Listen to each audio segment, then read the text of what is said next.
Here's a London library that is different. Most of its 70,000 books are in a foreign language.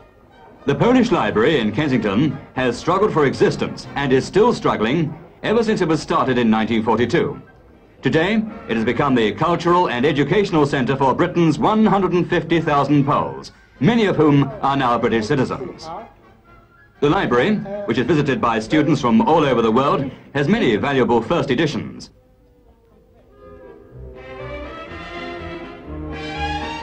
This is an autographed copy of a novel by Joseph Conrad. And here's an unusual history of England. It's the first ever written in Polish by a Pole. Printed here at one of London's most unusual presses, owned and run by a Polish-born husband and wife, Czesław and Krystyna Bednarczyk.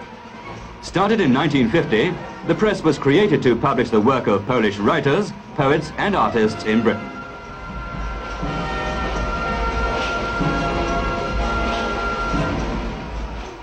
Since it began, it has produced hundreds of titles of all kinds, many on poetry, and a quarterly magazine in Polish on the arts.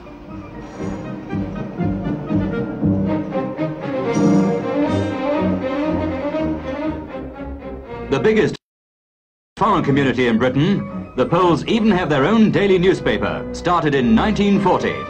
And this memorial near London's Northolt Aerodrome commemorates the many Polish flyers who lost their lives fighting with the Royal Air Force in World War II. The first Poles to come to Britain settled in Scotland in 1830. Władysław Banaszewicz, a leather manufacturer, was one of the 60,000 more who came with the Free Polish Forces in 1940 after their country had been overrun. Like Władysław Kot, another Scottish Pole, Mr. Banaszewicz does voluntary work for Glasgow's Polish community.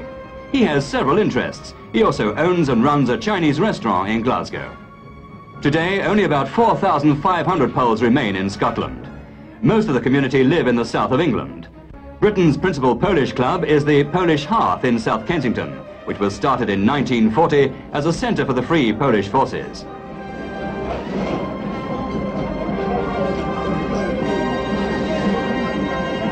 Today it has 700 members, a restaurant serving Polish dishes, recreation rooms and even a theatre. Właśnie, już robię. My nie będziemy pili. My? Ładnie.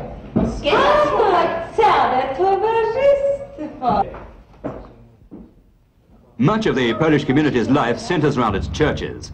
St Andrew Babola in Hammersmith is the more modern of London's two Polish Catholic churches. Polish architect and sculptor Alexander Klecki redesigned the inside of an old non-conformist church bought by the Polish community. He also created the altarpiece and the other statuary in the church.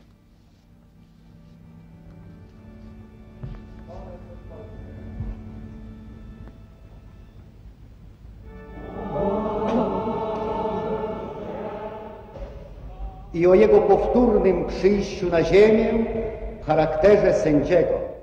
Polish families come from all over London to this church, and there's a snack bar in the basement which provides hot drinks and a chance to talk after service. More Poles have settled in the Ealing area of West London than in any other part of Britain. Many have changed their jobs to make a living. Ealing grocer Stefan Rozwadowski was once a textile engineer. Now he sells Polish food to Polish housewives, and to some English ones as well. There are about 6,000 Polish families living in and around this area.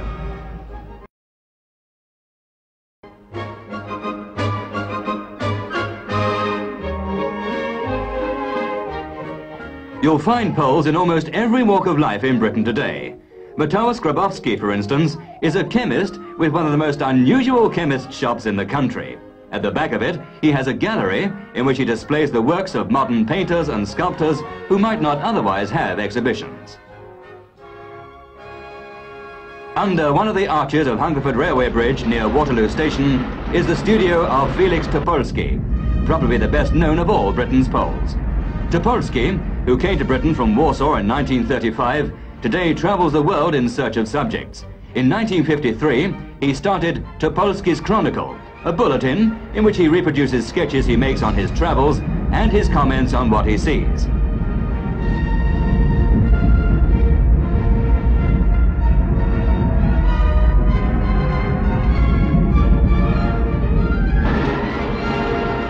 Today, there are few celebrities, from politicians to actors, from film stars to writers, who have not been painted or sketched by Topolsky. Creating designs of a more practical kind is Professor Zygmunt Makowski, head of the Civil Engineering Department in the University of Surrey.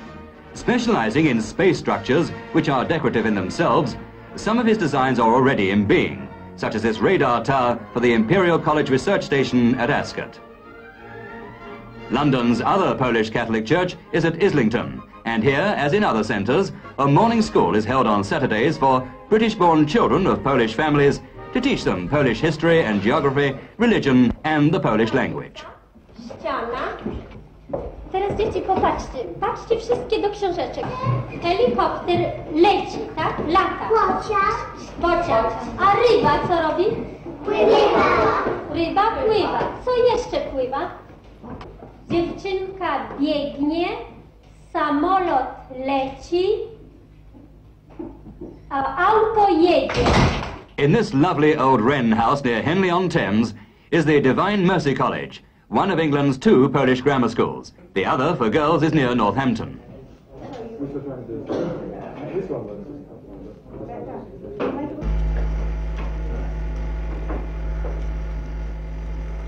The college, run by the Polish Marian Fathers, has 140 boys between 10 and 16. The boys train for athletics in the big garden, laid out by the famous 18th century gardener, Capability Brown. They play football and cricket and volleyball too.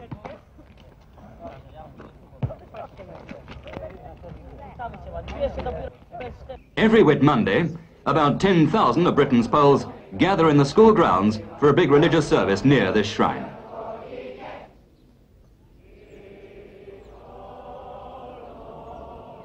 The 1,500 Polish Cubs and Scouts in Britain have the same activities as other Scouts, even if the Scout promise sounds unfamiliar. Nieść chętną pomoc bliźnim Nieść chętną pomoc bliźnim i być posłusznym prawu harcerskiemu. i być posłusznym prawu harcerskiemu.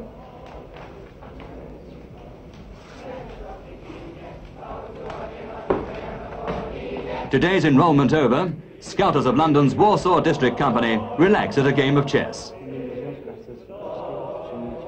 Though most of Britain's Poles take a full part in everyday life, many of them keep up their national customs. Here, for instance, at the Polish Young People's Club in South Kensington, Olga Żeromska's dancing group perform traditional dances.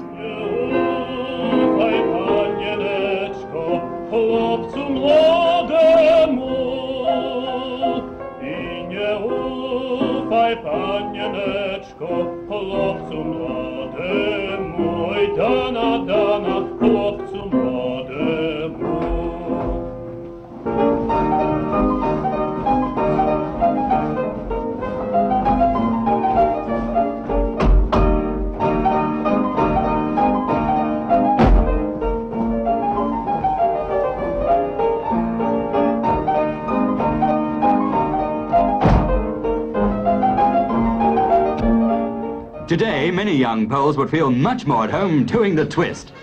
For although Britain's Poles will always be proud of their heritage, they are more interested in marching into tomorrow than in looking back to yesterday.